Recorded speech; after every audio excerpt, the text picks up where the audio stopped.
இனி வரும் 2020 தேர்தலில் அடுத்த முதலமைச்சர் யார் என்பதை முடிவு செய்வது மக்கள் அல்ல, கட்சி தொண்டர்கள் அல்ல.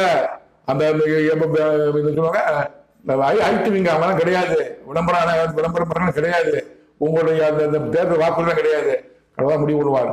அடுத்த முதலமைச்சர் யார் என்பதை என் தேவனாய் கட்டளையிடம் கூறுவார். அப்ப நான் கூறுகிறேன், மாமனிதனை பார்த்து தெரிந்து கொள்ளுங்கள். தற்போது ஓ பன்னீர்செல்வனை பற்றியும் சஜிலா நாராயணனை பற்றியும் என் தேவனாய் கட்ட கடவுளுடைய திக்கதரிசனத்தை முன்னாக கூறிவிட்டேன். அனைத்தும் நிறைவேறி இருக்கிறது. என் தேவனாய் கட்ட கடவுள் கூறிய திக்கதரிசனம் நிறைவேறியது. தொடர்ந்து பாருங்கள், தெரிந்து கொள்ளுங்கள். அடுத்ததாக அடுத்த எபிசோடில் என் மனைவியின் மரணத்தை குறித்து என் தேவனாய் கட்ட கடவுள் மரணத்துக்கு முன்பாக கூறினார், இப்படி மரணம் அடைந்தார் என்பதை தெரிந்து கொள்ளுங்கள்.